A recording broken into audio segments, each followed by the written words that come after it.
Okay, I am here in Washington, D.C. on some fancy business. I am a delegate of the US Embassy from London this week, travelling across America, learning about American values or American values. Who can say? We're meeting with protest groups and people from the government, and we're doing tours of lots of different historical sites, and it's really interesting. But in my free time, classic, I kept wiggling my bookshop radar, trying to look for the best bookshops in this city. So I thought I'd give you a little virtual tour now. I've never heard people talk about Washington DC as a place for bookshops, but turns out there are tons and they're beautiful. The first place we went was a great introduction to how DC does bookshops because it served food. Kramer Books and Afterwards Cafe are this linked together beautiful place. They had literary themed cocktails, incredibly friendly staff. Like I literally was like, you know when you like love somebody so much that you're like, can we stay friends after you've literally just eaten a meal that they've served you? And the bookshop with this beautiful mix of non-fiction and fiction, and they had like a whole separate children's room and a non-fiction room, and they sold all this beautiful stuff. I bought this from it, lovely tote bag. And again, something that I'm like, America admittedly does this better, it's open till like 1 a.m. A bookshop open till 1. We went out and we got a little bit tipsy, and then we went to the bookshop afterwards, and I can't think of a better way to sober up. So the second place we went to is one of the first wild cards. It is a bookshop, but it is not in Washington, D.C. It's actually in a place called Shepherdstown in West Virginia. We went there to meet with lots of members of Generation West Virginia, which is a movement to try and help people stay in West Virginia and move there and make it a place of commerce and excitement. So we met in Four Seasons bookshop on the top level. This is a beautiful combination of new and old books. We had some very teary on my end conversations about regeneration and what it means to love a place over a job. It was like the best hippie lefty start to the trip I could have ever wished for, and they gave us lots of pastries and it was lovely. A lot of the people I realised who were either volunteers or creating social change and doing other jobs also worked 1 or 2 days in the bookshop, so it was like it just buzzed with community and life and like this sense of belonging and like a real, like as you wandered around, like the books they picked to shelve and the books they had and the books they talked about, you could tell that there was a real sense of like they knew why books were important and they knew the real value of them. And for me, that's what makes a good bookshop, is a full understanding of the sentiment behind the idea of a bookshop. And it was just perfect. And if you're ever around and you want to visit somewhere, Shepherdstown is this beautiful, quaint is patronising, this beautiful, vibrant little centre of community. And I thought it was really beautiful. And I'm crying a bit again, it's fine. We went to Bridge Street Books, which again is this beautiful open late night bookshop where you can browse outside the bookshop, you can go in, and there's lots of different sections. This is where I was like looking at loads of covers of American books and being like, oh my god, they do it so much better sometimes. Seeing those books that I recognise so well from like my own workplace and just knowing about the UK book industry, seeing them with different covers with completely different takes and ideas and like what they took from the book it's just different. It was so interesting and refreshing. So yeah, they gave us like really cute little paper bags as well, which I'm a fan of that when it comes to bookshops. The guy was really nice, and I bought this book, very fancy. Rowan bought this book, and my friend Anne bought this book. Then we carried on to Second Story Books, again open late, promised land.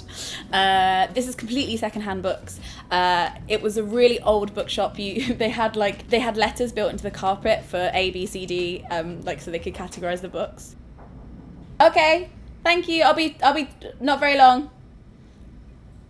That's housekeeping. I need to go. This is not my room anymore, as of 2 minutes ago. It had all of these treasures and little things around, and it just had so much character. It had a whole CD room as well, and lots of trinkets about, and it was just like this curiosity shop where time stood still, and it was really exciting. And then finally, the last wild card is we went to the National Library of Congress. Oh my god. So in the UK, we have British libraries. There's one for every country in the British Isles, I think. So I think there's one in Belfast, one in Edinburgh, one in London, and one in Aberystwyth.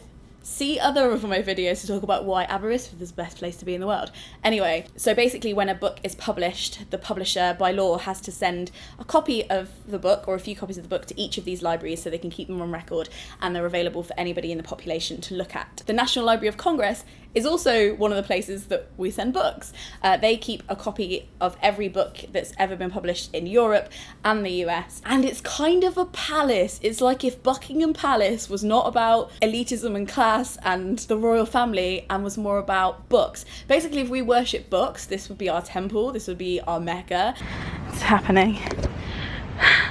Where are we going, Rowan? We're going to the Library of Congress right now. The Temple of Books, the Mecca, the ultimate goal. My friend Ant knows one of the security guards who was one of the most beautiful humans I've ever met. Like, what a soft boy. He gave us a little bit of a backstage tour of the National Library of It was so good. Backstage, it kind of feels like the Titanic, and which we were all talking about how there was like decks and stuff, and I was like, well, I mean, if we're going down, at least we've got something to read. Even the kind of stripped back, like spooky backstage part of it was just like so ornate. It had all these like details to the architecture, and it was just like stunning and beautiful.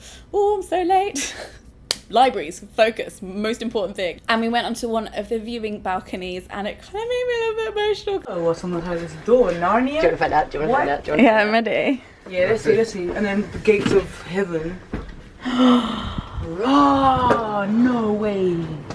Oh my god.